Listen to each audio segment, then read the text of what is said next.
Rangers head quarter Karachi میں colonel قیصر خٹک نے press conference کے دوران بتایا کہ ملزم رحیم شوٹر اور دانش کو اورنگی میں کارروائی کر کے گرفتار کیا گیا۔ ملزمان متعدد افراد کی ٹارگٹ کلنگ میں ملوث ہیں۔ ملزمان کراچی میں وارداتوں کے بعد بانی ایم کیم کو فون کرتے تھے۔ جنوبی افریقہ سے عبداللہ نامی شخص نے واٹس ایپ پر ملزمان سے رابطہ کیا تھا۔ بانی ایم کیم نے واردات پر ملزمان کو شاباش بھی دی۔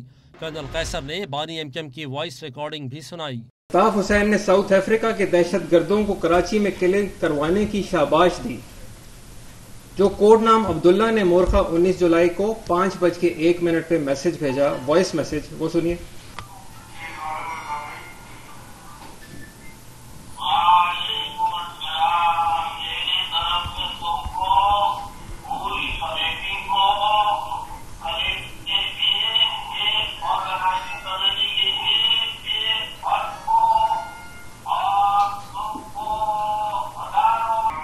یہ دونوں میسیجز عبداللہ نامی شخص نے ساؤتھ افریقہ سے واٹس ایپ وائس میسج کے ذریعے کے جو آپ کو سنائے تھے، اور یہاں پہ دانش کو میسج ریسیو ہوئے۔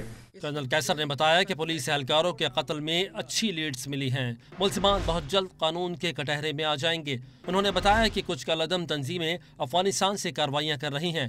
معلوم ہے کہ کون سی تنظیم کہاں سے آپریٹ ہو رہی ہے۔ رینجرز کی ہر کالعدم جماعت اور صورتحال پر پوری نظر ہے۔